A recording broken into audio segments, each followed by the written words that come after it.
Ladies and gentlemen, it's time for a... Wait. What the fuck? What is this? Much better. Look at this. Yeah. We like this. All right. Clean, boys. Clean. You know what else is clean? Basalt, a map you may have heard of before. It's in the game. You should check it out. I've done a video on this channel. I did a video on my old channel. Listen, I've done 3 videos now, counting this one, on Basalt. That's how good of a map it is. I keep coming back to it. And apparently Valve agrees, because they came back to it, even though it's a 2-year-old, 3-year-old now map, and it's still got some life to it. It's still epic. You know, just like all those other maps that have lasted forever, like Not Vertigo, you see the value in something based on how time-tested it is. So let's take a walk through the map. You'll notice that this map is kind of minimalist in a way where, yeah, there's a good amount of detail. There's graphical fidelity, equivalent to, if not better than, some of the maps that are currently in the active duty map pool. But one of the things you get from Basalt is very clean visuals. You can tell what you're looking at all times, basically. And you don't have readability problems, besides when there's like some ridiculous skin that shouldn't even be in the game that some cucks have bought for some reason. So, with that said, yeah, that's not really something that developers can really do much about. But the guys behind the art for Basalt, they've certainly done their fair share of work to make this map look good and also stand out, as that's one of the main reasons why, just from a visual standpoint, when you come into it, this will be an experience like no other. But don't worry, it has more than just some visual flair to it. It has some interesting layout decisions. So I'll introduce you to the mid point. We just came from T-spawn. This is mid. And this van will soon become your arch nemesis if you are a T player, because CTs like to peek behind it a lot. So keep watch of that. But generally speaking, with some visibility improvements in a recent patch that Valve actually forgot to update the map for, hilariously enough, and had to do it in the next patch, there's a little bit more visibility in a lot of these areas, specifically the washing machines back here. Really brightened this area up, along with some texture changes, as well as this white door over here. So, yeah, that should make the opping and whatnot a bit more of a fair fight. So if you're one of those players who really likes to peek mid and die every round, this is the map for you, because this is like the Mirage window to top mid fight, in essence. This straight up to barn door from T-spawn, T-mid. And I'll just usually smoke that off. And I'll show you a smoke real quick, because why not? I'm feeling in a generous mood, so you just come into this corner and you aim to the bottom right of this window and jump throw. And that will indeed smoke off the barn door for you. It is a tight smoke. Good luck seeing anything. You can sort of spot towards green door, or green room, greenhouse, whatever this is. We'll get into that later, but you can't really see anybody coming out of it. You can only just hear, listen, and hear. So check that smoke out. It'll be useful for your matches. This is the B connector. It's also received a facelift recently. And this is, indeed, as we mentioned earlier, greenhouse, which you can access through T, and not any other way. So you mostly want eyes on this side of the map as a T, so that you can see if CTs are rotating to a quick A flank. It's actually map control that is meant for Ts to hold onto while CTs aggress onto it, which I think is almost a revolutionary idea in Counter-Strike, where normally the aggressors are the ones who are trying to take map control. In this case, the aggressors start with that map control in their back pocket based on proximity, and the CTs are the ones who can threaten it. So if you're one of those overpass players who likes to get really aggro on CT side and change stuff up, this map is also for you. But as you'll soon find out, this map is basically for everybody, because it's just that good. This is the B neck of the woods, besides the connector that we already looked at. So if you come out of T spawn and head left instead of right, instead of going mid, you'll end up at B. A fairly standard, conventional connector. You can self-boost up onto this E-box and then take some additional fights. You do have to watch out for people who are opping or holding even with a rifle back here. They can obviously easily self-boost their way over into this location and then jump onto the box, which has the worst format of all time, which is also known as ESL's favorite format on it. Don't know why that's the case, but that's okay. It's just telling you it's B-site, also telling you best of 1. Also known as best of luck. And this, if you decide to go down mid, you can end up in CT spawn, and we'll see the rest of B now. B has some interesting back halls areas. There's a lot of really good areas for you to be able to retake the site from and have sustained skirmishes over different avenues of it. So this main entrance to B from the CT position obviously gives you a nice line of sight once you pass behind the ESL box. And then if you walk behind pillar, quad, I don't really know what we're calling this exactly, you obviously get another sort of avenue into looking at the T approach this way, or deciding to go to B-con for whatever reason, and maybe peeking for people exiting out green room or exiting out mid. So you're already starting to have the gears turning, if you're paying attention here, that this map has a lot of different avenues for CT aggression, but also pretty reasonable positions for CTs to hold from. However, it doesn't fall prey to some other maps like Ancient, where CTs can be basically anywhere and you have to clear a million angles, because even though there are a large number of positions that CTs can be, there's only so many positions that activate off of one another.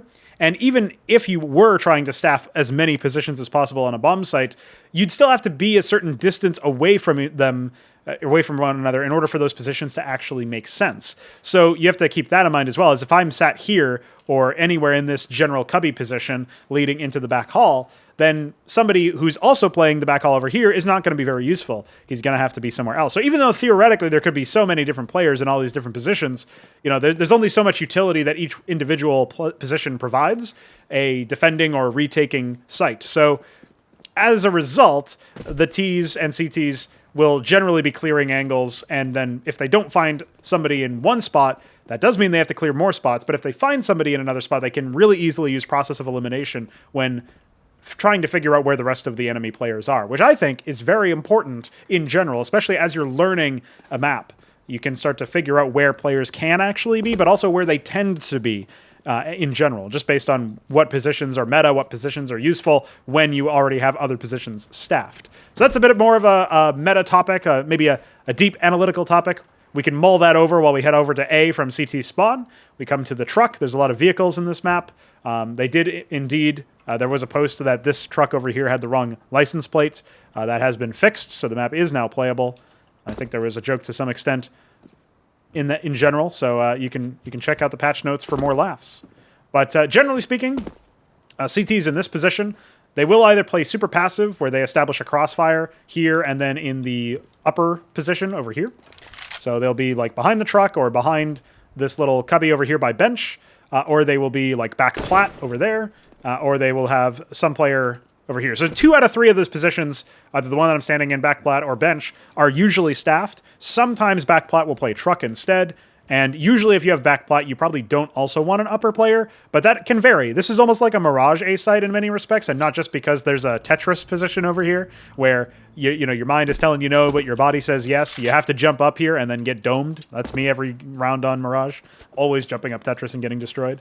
So generally speaking, you're going to be in a position where as you scale through the site as a T, you can either get a feel for some passive positions, or you're going to see that the CTs are actually quite aggro. Since this has been opened up in a recent update and it no longer requires you to double jump in order to get over it, you can actually now explode back onto the site either as a T, if you've been able to get mid control, or as a CT if you're flanking and trying to hold or assist in a hold.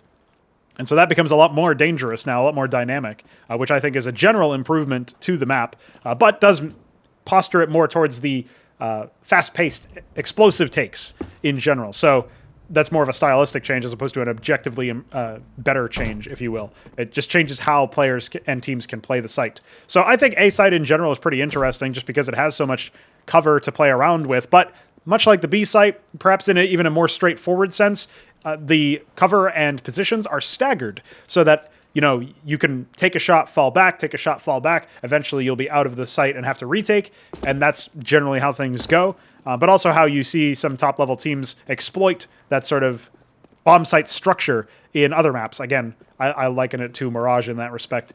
Not in the sense where it's nearly like it's going to play out exactly the same as Mirage, but that you can have a similar style to Mirage and find some success. There's a wide variety, a plethora even, of different strategies you can have on CT side. On Mirage, you can play somebody close ramp or go palace. You can obviously play somebody back, maybe the bench peak that peaks down into ramp, and then fall back to a jungle or connector position. There's all sorts of different things that you can do on Mirage on CT side. The same is true over here. However, an interesting angle as we get into the T side area of the A site and its various parts is this little upraised platform.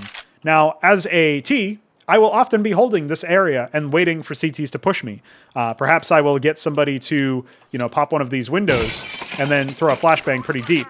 And then that way, when I peek out, I know that either somebody's like over here ready to peek me, if I've missed their cross based on timing, or they're probably blind if they were attempting to make a rush. So stuff like that can be a really good opening default, where you always show presence towards the A-bomb site, and you're watching for any pushes. However, don't be surprised if somebody pre-aims you here. So you might want to play, maybe an off angle here. Instead of the tightest possible angle, maybe this gets pre-fired. You might want to play something like this, and then put your crosshair around here. Stuff like this can really help you out when you're trying to hold for aggressive CTs. And on a map where aggression is king for the CTs, at least can be very rewarding if you pull it off correctly, you can see why somebody might want to do that. Now, when you're trying to take early picks towards A, it might look like this is a map where if you want early picks, you have to go towards mid. That's not the case, because you can boost over here in this position and then basically get into a position where once you're boosted up, you've got pretty good vision over the whole rest of the site.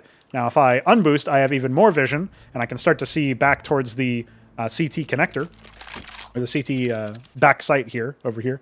So I can start to see anybody rotating or falling back over there if they decide to fall back over bench. I've got great coverage over the back of truck as well as plat, so I can see a lot over here.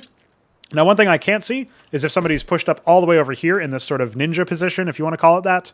This sort of dark cubby area is definitely going to be very useful for maybe pistol rounds or any sort of situation where you expect a fast A take, but you don't necessarily expect them to clear corners, or you have a setup where as soon as they're on the site, you can get like a flash over and a rotation coming in and sow some chaos and then capitalize upon that from this position with either a pistol of your own or a full gun, depending on what your loadout actually is. So I think that is another little nook and cranny, literally in this case, of the map that can be abused. Obviously, this is bangable, so you see somebody coming through, you can say, oh, there was a boost attempt. Let's go ahead and try to bang that guy out. So in this particular case, I aimed a little bit too far to the left to hit the guy who was boosting me earlier, but it'll be a little bit more obvious if somebody does boost. So this is almost like Overpass-esque, where I actually expect a lot of people will be expecting to watch this boost. And if they see somebody, they'll take a shot. If they miss or get the kill, maybe they start spamming down here. That is totally up to whoever's playing this site. But you also have to watch out, because maybe they just lurk through the barn and shoot you in the head anyway. So there's a number of different avenues that you have for approaching the A site. And it lends itself to a little bit more of a slower pace. But if you decide to try to, trifle with your opponent and maybe push through that barn door and not get, try to dodge the destruction from a T holding from that upper platform area that we talked about where the boost actually goes on, you can see where maybe some issues can come up. Now I want to talk a little bit more about mid, and then we'll sort of circumvent all the way back to B and talk a bit more about B, as we tend to do in these videos where I sort of bounce around a lot. First of all, this is the mid path to A. I mentioned earlier, if you have mid control as a T, you can come right up here and you don't even need a crouch jump to get over that. Very easy, quick bomb plant if you so decide. Now, that's not the only thing that you can do. From this position, you'll often see CTs holding.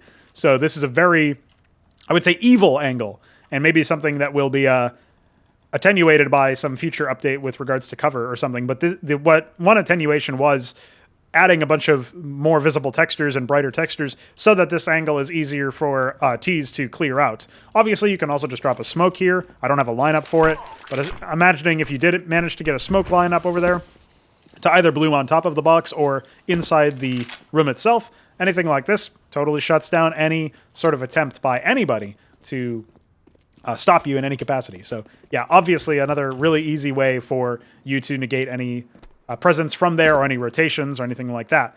Mid is really important in Basalt.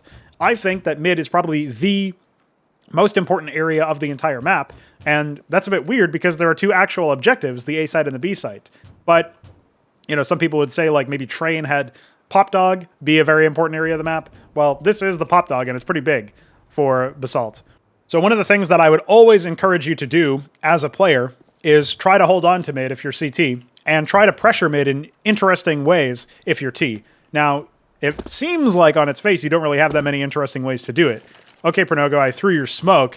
And now the barn door is taken care of. But how do I make sure that I don't get destroyed by somebody else? Well, you can throw that Molotov, and depending on which side of the sort of van you're aiming at, it'll either bounce over here or where it did, or maybe it'll go a little bit deeper and clear out the garbage position. I call this garbage. Usually I call the players playing it garbage too, but that's only because they kill me. And obviously I can't die to skilled players. I have to only die to garbage. So, you know, you can aim a little bit higher if you want to clear that position out. Obviously, it's going to take a little bit of practice because in this particular case, I actually had hit, you know, in front of where the smoke would have been. But even beyond that, once you get your utility lineups taken care of, and maybe, you know, you find some good flashbang lineups for clearing out the right side and focusing on the toolbox position maybe, or like the B steps position, or maybe somebody who's like playing reception, stuff like that. All sorts of different positions the CTs can hold, so it is quite challenging. That's why you don't want to just be peeking from the mid position. You also want to be coming up here as a T, and maybe making some noise and breaking this window for a faster rotation, just so that you can threaten to open this door, get the B anchor, get anybody who's playing behind van, get somebody who might be holding an angle over here or playing anti-flash, deep mid. And also threaten to swing out on somebody who's playing barn as the smoke clears, or swing all the way over here, again, without dropping down, against somebody who's playing garbage. So you want to be in sync with your team, ideally, but you want to have somebody, maybe two somebodies, in green room some rounds, just to throw a wrench in the works, a spanner in the works, but also have somebody mid, of course. Got to make sure that there's at least one person contesting for this mid control, even if you're not going A, and as a result aren't going green door. There are plenty of rounds that have been finished off just by going through straight to B. There's a couple of useful utility lineups that you can find here where you can get your Molotov out, get into this corner, and then aim at the top left over here. Run through that molly. It'll hit pretty deep inside this back hall's position. Now, if you want to, bonus points, you can throw that molly and then do the same thing with the smoke shortly thereafter. And obviously, it'll completely smoke this off. Now, if you wanted to do something a little bit different with your smoke, you don't actually need to run throw it, and it will still be pretty useful overall. Actually, maybe even more useful in some senses, because it stops you from being able to play this behind this little pillar here as a CT. So you can keep that in mind as well. Obviously, there are some other smokes I like to throw from time to time. There is a spawn smoke that I found where you get dug into this position. It looks a little weird when you're just watching, but it's quite intuitive when you're in there in general. You aim right up here, and then as your crosshair hits the bottom of that, you can give it a jump throw.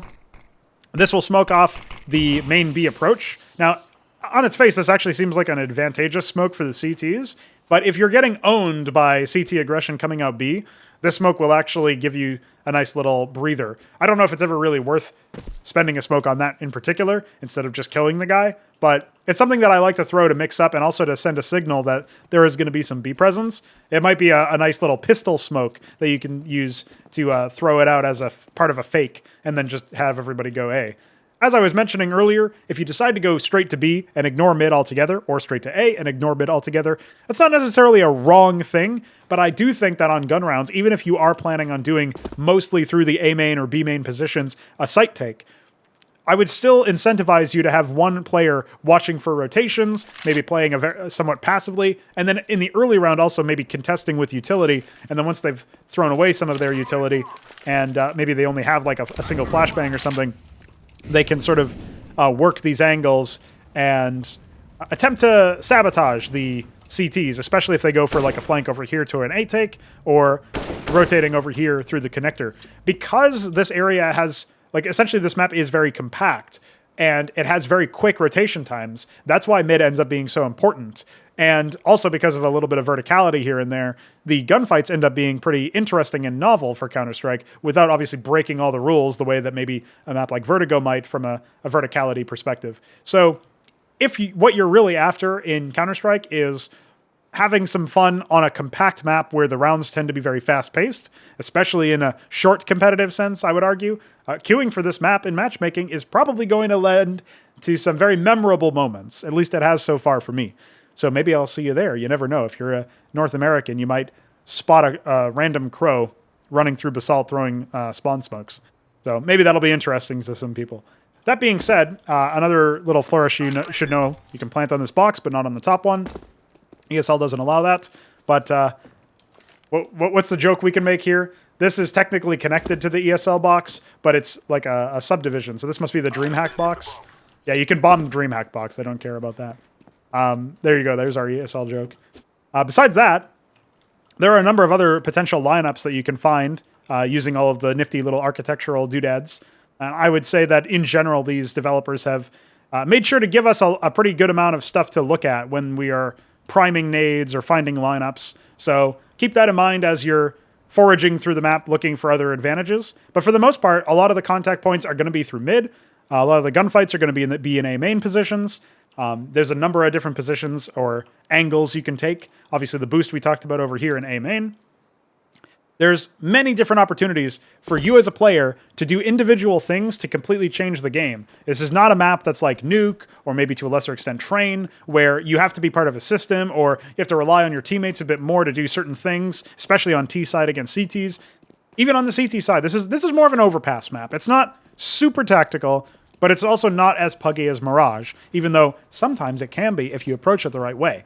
I would say that this map very much is a nice little, I wouldn't say replacement overpass by any means. It's like a complement, where it has a similar impact to the styles that are viable on the map, but it's not entirely disparate to anything that we've seen thus far. So it's a nice corollary, a nice analog, a nice just a complement in that sense. If it were added to the map pool, I think it would actually be a nice replacement for something like Train, where Ancient ended up being a CT-sided map and not a very tactical map, where Train was a very tactical map. This map has the potential for some really nice explosive tactics, and especially in the age of modern social media, where everybody's on TikTok and playing Valorant, it would be pretty nice if we had the opportunity to maybe set the record straight and show CS can be pretty fast-paced and exciting.